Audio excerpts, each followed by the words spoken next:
하나님이 주시는 기쁨과 자유에 대해 대강절 네 번째 주일의 말씀을 참고 함께 은혜 받도록 하겠습니다. 오늘은 이 대강절 시즌 2주간에 이제 끝나면서 주님께서 강림하신 이제 성탄 주일 예배를 드리게 되는데, 성탄절의 메시지가 무엇일까요? 기다림 끝에 때가 차서 오신 주님으로 말미암아 우리가 누리게 되는 기쁨과 자유가 되는 것입니다. 예수님이 오심으로 말미암아 세상이 알 수 없고 줄 수 없는 기쁨이 우리에게 임하는 이것은 성탄절에서 빼놓을 수가 없는 메시지가 되는데요. 그래서 주님이 오시는 그날 하늘의 천군 천사들은 하늘에서 기쁜 찬양으로 하나님께 영광을 돌렸고, 이 땅에서도 주님을, 그 아기 예수를 보았던 자들은 한없이 그 아기 예수께 경배를 드렸던 것이죠. 그러니까 기쁨이 벅찬 가슴으로 연결이 되면서 자유라는 것을 보게 됩니다. 이것을 어디서 보게 되냐 하면은 구약 성경을 보면 주빌리라는, 여러분 들어보셨어요? 주빌리라는 날이 있습니다. 하나님께서 이 주빌리 제도를 허락해 주셨는데, 주빌리는 무슨 뜻이냐면 하나님의 기쁨이라는 뜻입니다. 주빌리, 하나님의 기쁨.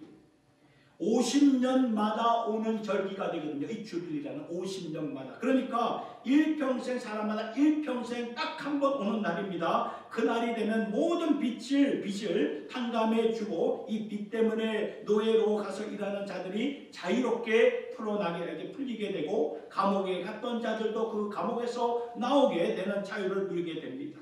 그러니까 기쁨의 근원이 되신 이 복음에는 항상 자유가 같이 가고, 자유와 함께 자유로 결론을 맺게 되는 것을 보게 되지요. 여러분, 예수님이 이 세상에 오셔서 제일 먼저 무슨 말씀을 하셨습니까? 누가복음 4장을 보니까, 누가복음 4장 18절의 말씀을 보니까, 나를 보내사 포로된 자에게 자유를, 눈먼 자에게 다시 보게 함을 전파하며 눌린 자를 자유롭게 한다.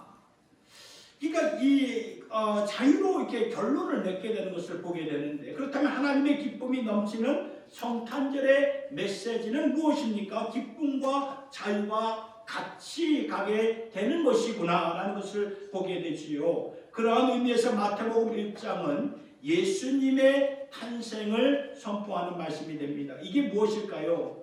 이제 여러분, 이런 마태복음 1장 예수님의 탄생을 선포하는 이 천사의 메시지를 통해서 이제 요셉이 이렇게 반응하는 그런 모습을 이제 보게 되지 않습니까? 그러한 의미에서 이제 이 마태복음 1장은 이 예수님의 탄생이 뭘 의미하는 것인가? 그의 약혼녀 마리아가 이제 임신한 사실을 이제 알게 되는데요.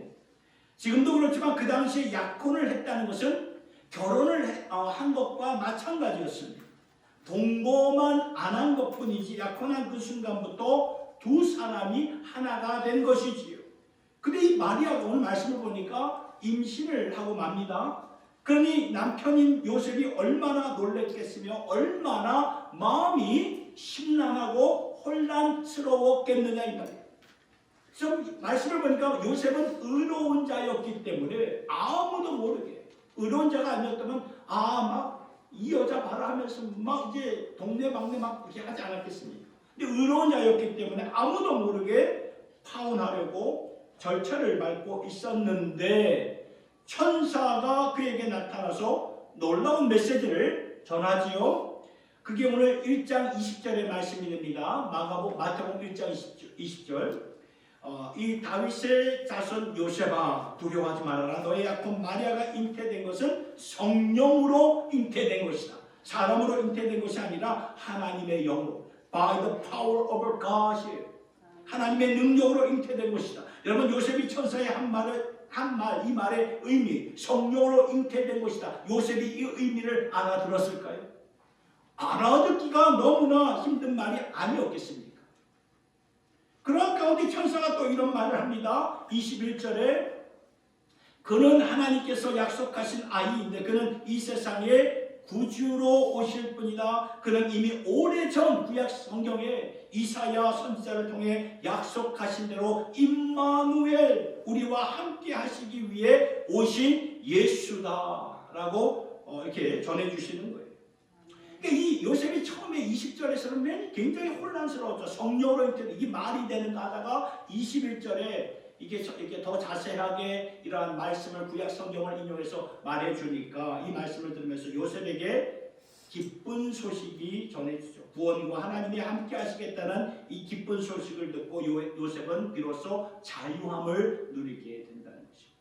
영문도 모른 채 임신의 사실을 알았을 때는 두렵고 깨림직했고 혼란스러웠고 이것은 더 이상 이 여자와 살 수가 없겠구나 파혼할 수밖에 없는 사건이었는데 이제는 21절을 통해서 하나님이 주시는 그런 메시지로 보니까 그 이상을 볼 수 있는 자유함의 모습으로 요셉이 벌떡 일어나게 되었다는 말씀입니다.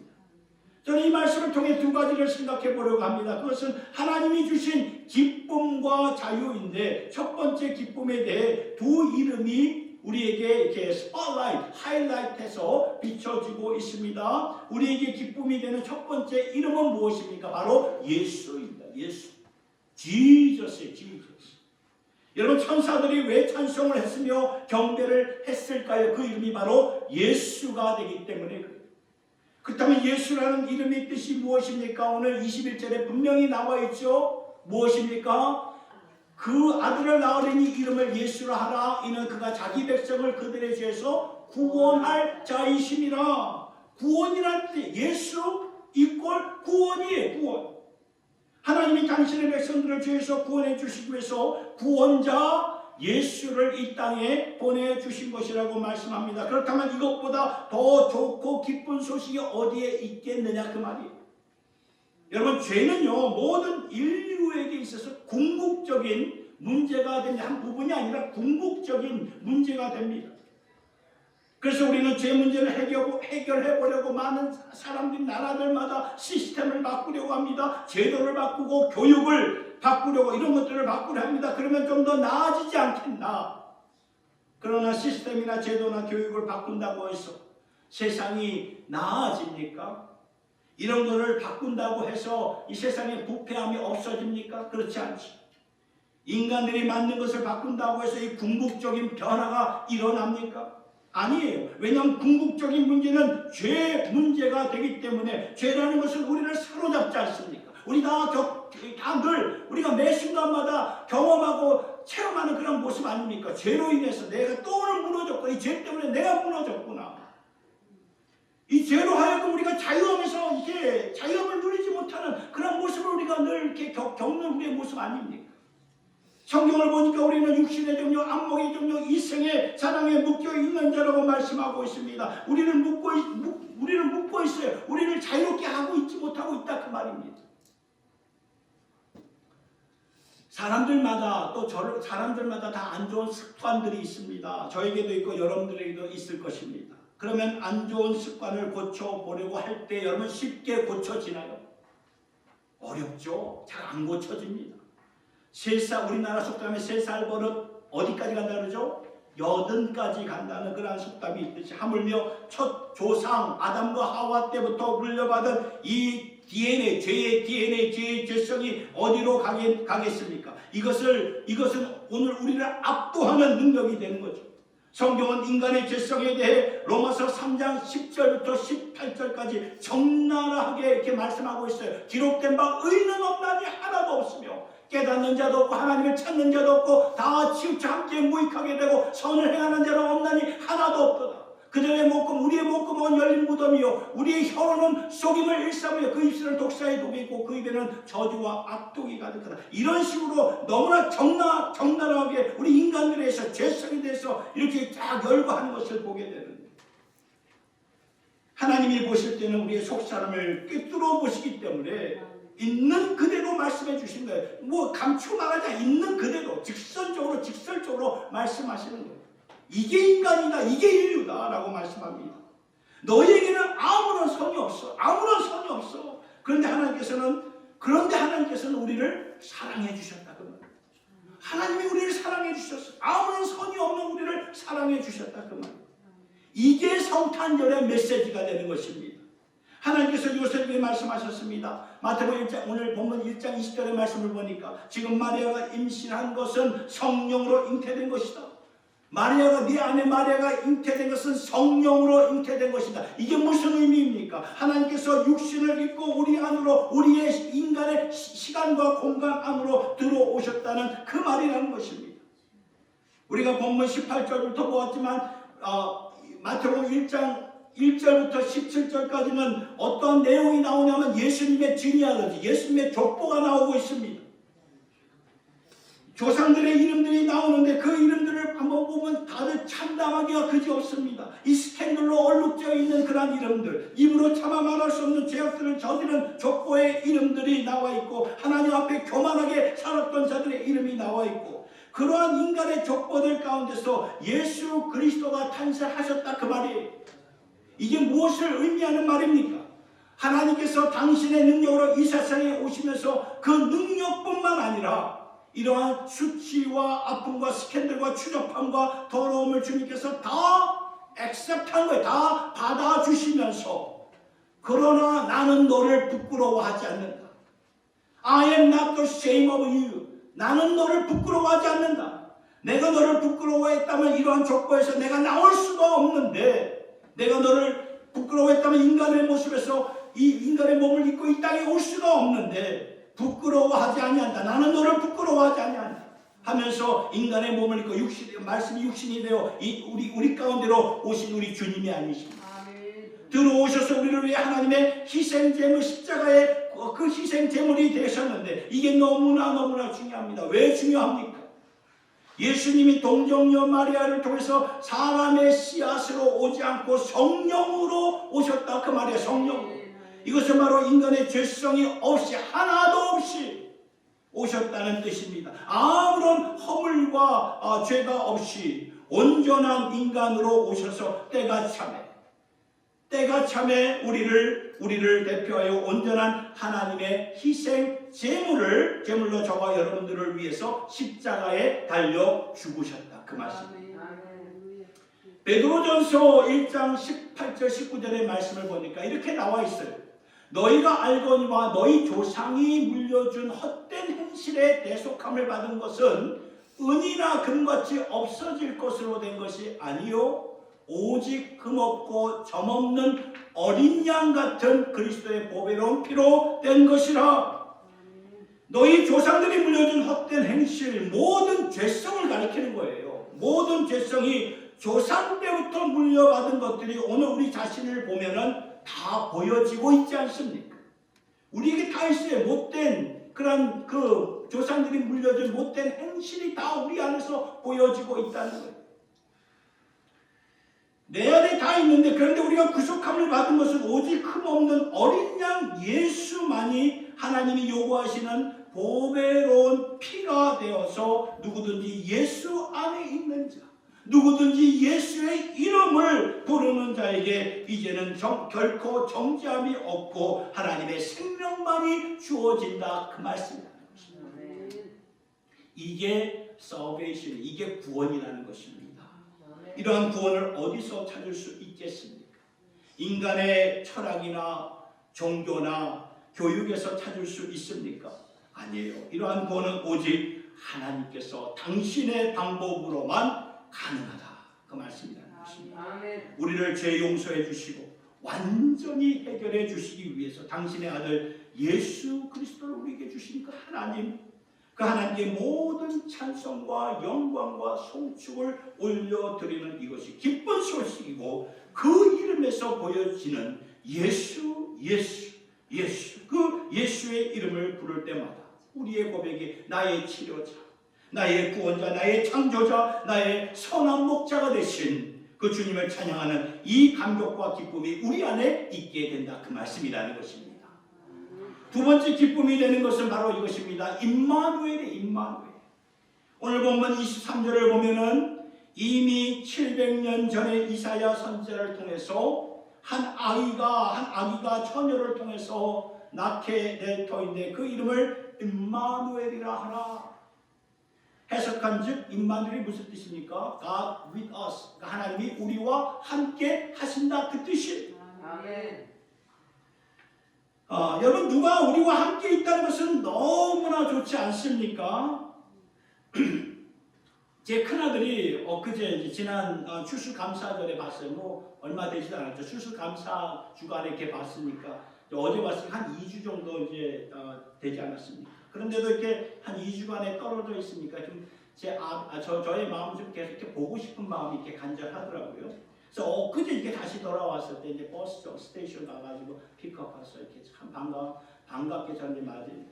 뭐 불과 뭐 1시간, 2시간도 아니고 1시간 지나니까 교회 와서 하는 말이 아빠 다시 시애틀로 가고 싶어. 빨리 가고 싶어. 야, 참 아들 앞에서 제가 내색은 하지 않았지만 참 섭섭한 마음이 이루 말할 수가 없더라고요. 아니 왔는데 1시간도 채 안 돼가지고 아예 다시 시애틀로 가고 싶다. 제가 왜 가는지 알아요. 뭐 가고 싶었는지 아는데 섭섭한 마음이 들더라고요. 우리는 떨어져 있다가 이렇게 보게 되면 좋지만 그 좋은 마음은 오래 가지 못한다 그 말이에요. 그러나 우리 하나님은 임마누엘이 되셔서 늘 분분초초마다 우리와 함께 하신다는 것은 너무나 좋은 소식이라 그 말씀이라는 거예요. 요한복음 7장 37절과 38절에 이런 말씀이 있어요. 명절 끝날 곧 끝날에 예수께서 서서 외쳐 이르시되 누구든지 목마르거든 내게로 와서 마시라. 누구든지 나를 믿는 자는 성경의 이름과 같이 그 배에서 생수의 강이 흘러나오리라. 이 말씀이 저의 눈을 확 뜨게 만들어 주는 말씀이었죠. 누구든지 목마르거든 내게로 와서 마셔라. 예수님이 이 말씀을 언제 하셨는가 하면 이스라엘 백성들이 초막절에 모였을 때, 초막절은 이스라엘 백성들에게 오늘날에도 굉장히 큰 절기로 지키는 것이죠. 이 절기 때 백성들은 예루살렘 성전에 모여 예배를 드리고 나서 들판에 나가 천막을 치고 거기서 가족들과 함께 천막 안에서 보내는 그런 시간을 가리켜서 초막절이죠.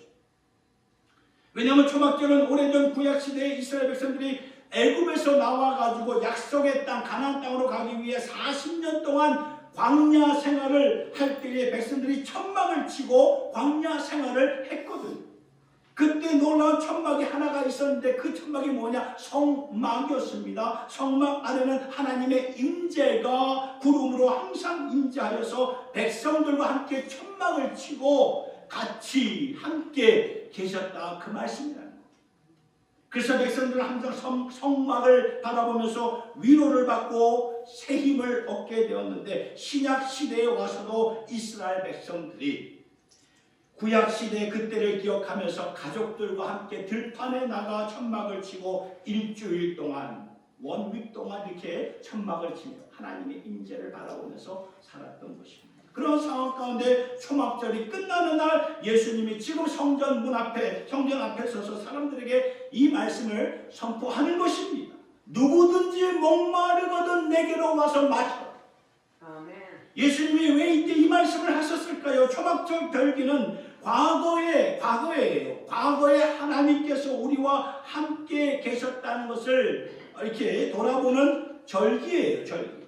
근데 과거에 함께 하셨다는 것을 돌아본다고 해서 오늘날 영적 갈증이 없습니까?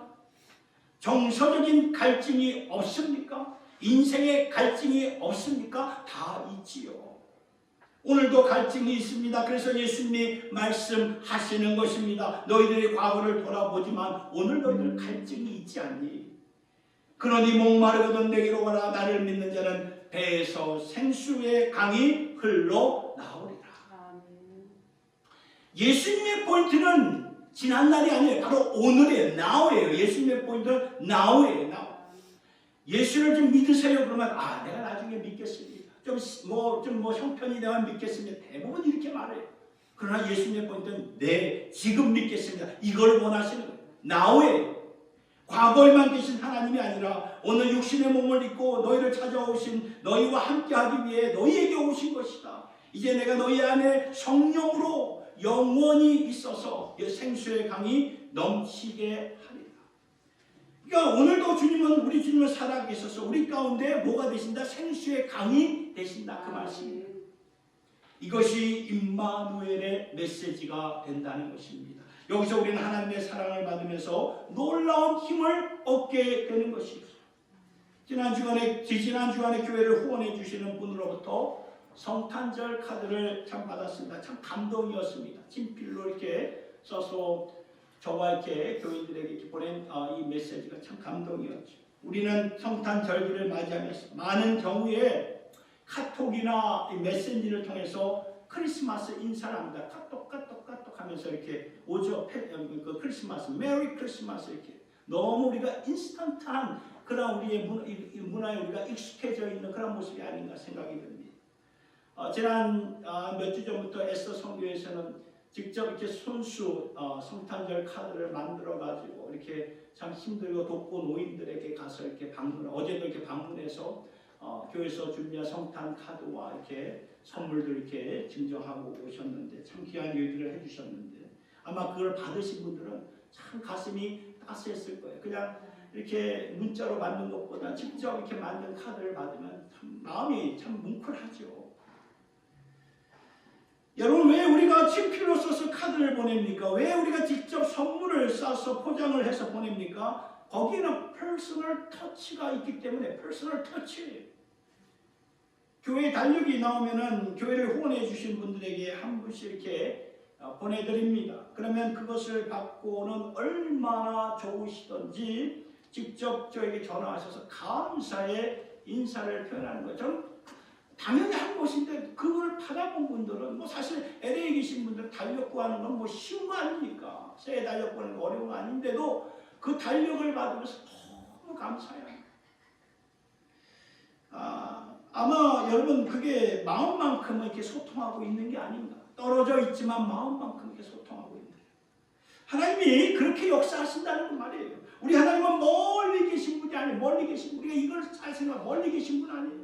하나님은 인간의 시간과 공간을 초월하여서 들어오셨기로 작정하셨을 때는 우리와 함께 하시려고 오신 것입니다. 그래서 우리가 그 주님의 그 사랑과 그 기쁨 때문에 다시 우리가 일어날 수가 있는 것이고 새 힘을 얻게 되는 것입니다. 이게 두 번째 기쁨이 되는 임마누엘이라는 뜻이죠. 끝으로 기쁨과 같이 가는 바로 자유에 대해 말씀을 드리고 말씀을 맺고자 하는데, 우리의 참된 자유는요, 주님을 경외함과 순종함으로 이루어진다는 것입니다. 여러분, 참된 자유가 내 마음대로 사는 것이 참된 자유라고 생각하십니까? 내 마음대로 내 뜻대로 사는 게 자유라고 보십니까? 예수를 안 믿는 분들은 그렇게 생각할 수 있죠. 내 것을 가지고 내가 쓰는데 누가 뭐라고 해? 그렇게 생각하겠죠. 우리는 보통 내 마음대로 내키는 대로 내 뜻대로 사는 것이 자유라고 보는 경향이 많은데 그건 자유가 아니라 방종입니다. 방종. 물고기가 물에서 더 이상 남아있고 싶지 않다고 해서 물에서 뛰쳐나오면 어떻게 됩니까? 초밥이 되잖아요. 초밥이. 그러니까 물고기의 자유는 뭐예요? 물 안에만 있어야 된다는 것입니다. 이와 마찬가지로 하나님께서 우리를 그렇게 만드셨다는 거죠. 그러면 우리가 하나님의 선한 사역을 위해서 지음을 받은 존재가 아닙니까? 그러면 하나님을 경외하고 순종하는 것이 우리의 자유라 그 말씀입니다. 그 안에서 우리가 누릴 때 자유함을 누리게 됩니다. 이게 오늘 말씀에서 굉장히 잘 표현되고 있는데, 요셉을 보세요. 요셉이 기쁜 소식을 듣고 자유하기 시작했어요. 그 전까지는 마리아가 우리 아내가 성령으로 잉태되었다. 얼마나 혼란스럽고 깨름직했다. 두려움에 묶여 있었고 사람들이 수근수근거리는 그런 소리에 얼마나 민감했겠습니까? 내가 사랑하는 그런 아내인데 사랑할 수도 없는 그런 가운데 이 요셉은 묶여 있었던 거예요. 그런데 하나님께서 요셉에게 기쁜 소식을 주는 그 순간 그는 오늘 말씀 24절과 25절을 통해서 보니까 요셉이 주의 사자가 말씀하신 대로 이 말씀이죠. 마리아를 자신의 아내로 맞아들이고 그가 잉태할 때까지 동침하지 않고 아들을 낳을 때까지 기다렸다가 그와 함께 살았더라. 그러니까 말씀 그대로 마리아를 아내로 맞이하고 맙니다. 말씀 그대로 하나님께서 준비하신 그 아기 예수를 낳게 하죠. 그리고 마리아와 함께 가정을 이룹니다. 하나님의 기쁜 소식을 받아 하나님을 경외하기 시작했습니다. 이게 참된 자유의 모습이라. 내가 이해할 수 없어요. 진짜 이해하기가 어려운 부분이 삶 가운데 있습니다. 그럴 때 하나님께서 말씀하셨기 때문에 내가 그 말씀에 순종하며 나아갑니다. 그게 우리의 성도의 자세가 되어야 된다는 것입니다. 여러분, 하나님을 하나님으로 인정하는 것이 경외하는 모습이에요.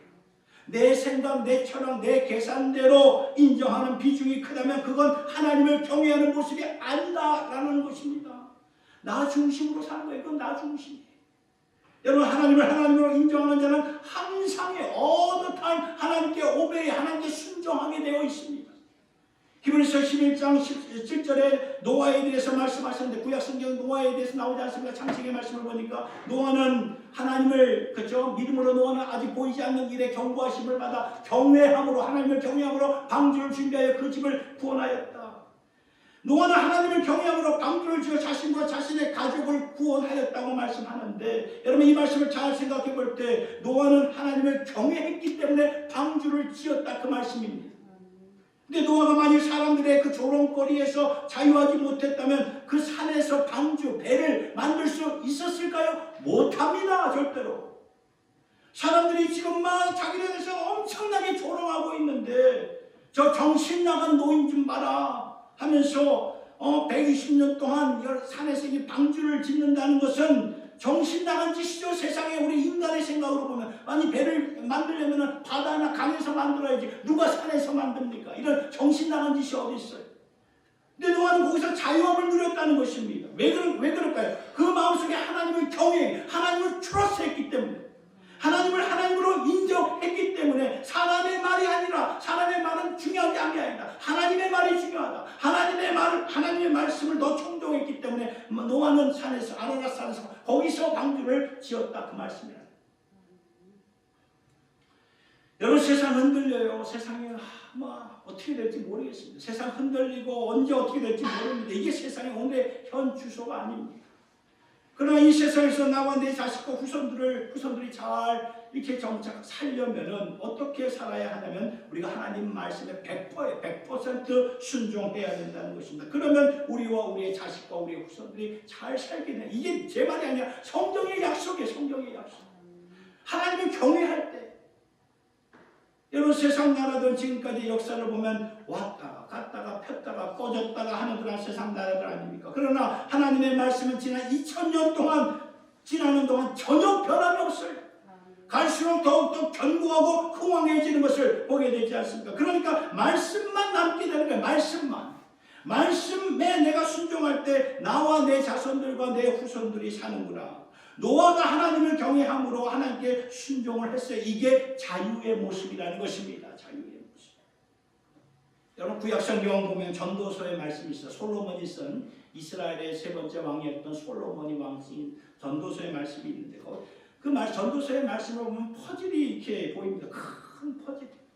그 퍼즐을 놓고 전도서 기자가, 그러니까 솔로몬이 뭐라고 말하냐면, 모든 것이 헛되도다 라고 말을 합니다. 인간의 노고는 무엇이며, 인간의 슬픔은 무엇이고, 인간의 부요함은 무엇이고, 인간의 지식은 무엇이고, 인간의 권리는 무엇이고, 그러면서 이 모든 것을 맞춰가려고 하는데 안 맞춰지는 거예요. 안 맞춰져요.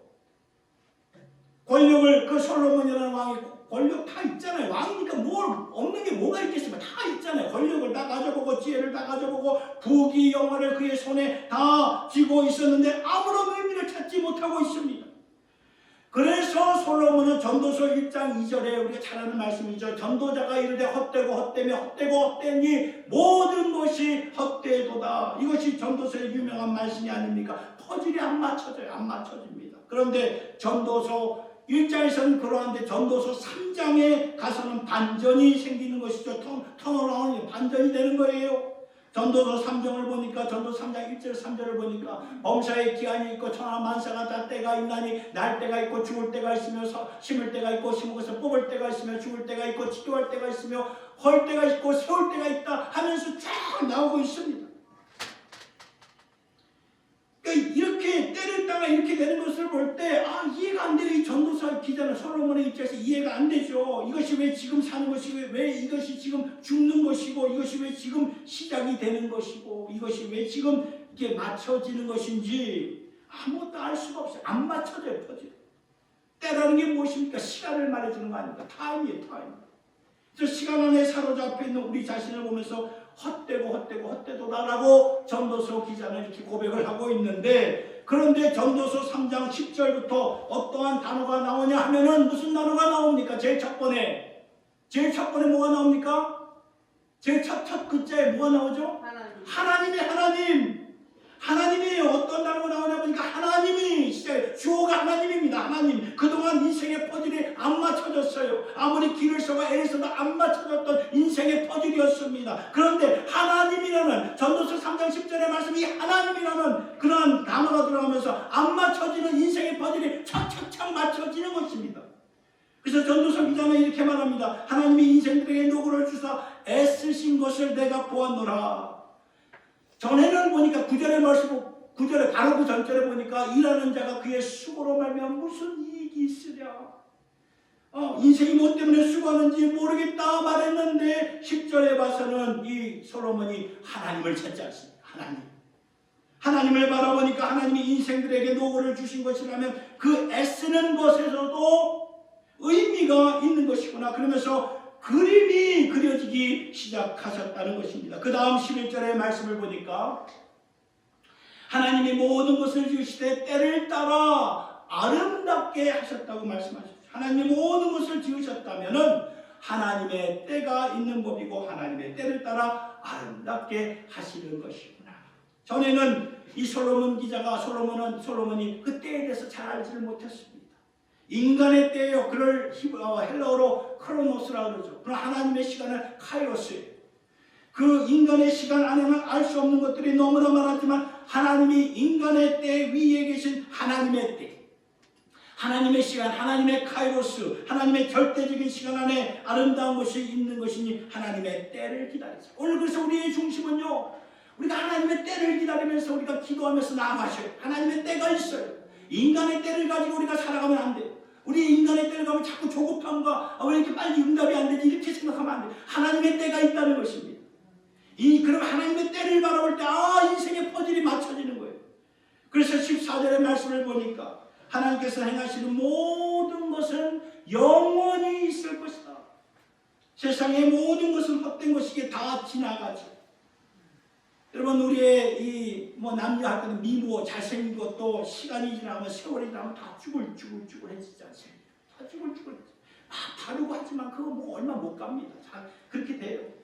능력도 지나가고 지혜도 다 지나가고 권력도 다 지나갑니다. 지나가는 것이기 때문에 반짝이는 것이고 안개와 같은 삶이라 그 말씀이라. 헛된 것이지. 그러나 하나님께서 행하시는 것은 영원히 있는 거예요. 그래서 하나님의 섭리 안에 내가 있는 것이고, 그러면 나도 하나님의 영원한 섭리 안에 거하게 된다. 그 말씀입니다. 퍼즐이 맞춰진다. 인생의 퍼즐이 맞춰져요. 그리고 14절의 끝부분의 말씀을 보면 결론이 되는데, 그렇죠? 하나님이 이같이 행하심은 사람들이 그의 앞에서 경외하게 하려 하심인 줄을 내가 알았도다. 하나님 왜 이렇게 당신의 뜻 가운데로, 당신의 시간 가운데로, 당신의 영원한 그 계획 가운데로 인도하시는 것입니까? 그것은 결론적으로 우리로 하여금 하나님을 어떻게 하려고요? 경외하게 하려고. 하나님으로 인정하게 하려고 하시는 것이라는 거예요. 그래서 전도서의 마지막 부분, 전도서 12장 33절의 말씀을 보니까 우리 같이 한번 읽어보겠습니다. 시작. 일의 결국을 다 들었으니 하나님을 경외하고 그 명령들을 지킬지어다. 이것이 모든 사람의 본분이라. 그렇죠? 또 duty of man이 우리가 지켜야 할 본분이에요. 이걸 해도 되고 안 해도 되는 옵션이 아니라 반드시 지켜야 되는 본분이라는, 하나님을 경외하는 것입니다. 모든 사람들의 본분, 일의 결국을 마지막을 들었으니 이것이다. 이것만 남는다. 하나님을 경외하고 하나님의 명령만을 지키는 것이다. 이 두 가지를 행하여만이 헛된 세상에서 헛되게 살지 않게 되는 것이고, 의미 없는 세상에서 영원한 의미가 있는 세상을 향해 우리가 나아갈 수가 있게 되는 것이라고 말씀을 증거하는 것입니다. 사랑하는 성도 여러분, 하나님이라는 단어, 이 하나님이라는 단어가 우리의 삶 가운데로 들어오면서 다 이렇게 척척척 퍼즐이 맞춰지는 것을 볼 때 성탄절의 의미가 바로 여기에 있다는 것입니다. 하나님이 육신을 입고 우리에게로 나타나셔서 우리가 만질 수 있고 들을 수 있고 볼 수가 있고 함께할 수 있는 나의 신랑 되신 예수, 나의 친구가 되신 예수, 나의 목자가 되신 예수, 그 하나님이 예수 안에서 나타나셨습니다. 그러니까 예수 안에서 하나님을 바라볼 때에 내가 이해할 수 없는 그 질병도, 내가 이해할 수 없는 그런 환경도, 나의 아픔도 이제는 그런 것들이 세상적으로는 이해가 안 되고 이건 난 맥센스에 안 되는데 하나님의 관점에서 하나님의 시간에서 바라보면 이해가 되는구나. 의미가 있고 아름다움이 있고 하나님의 때가 있는 것이라는 것을 우리가 바라보게 된다는 것입니다.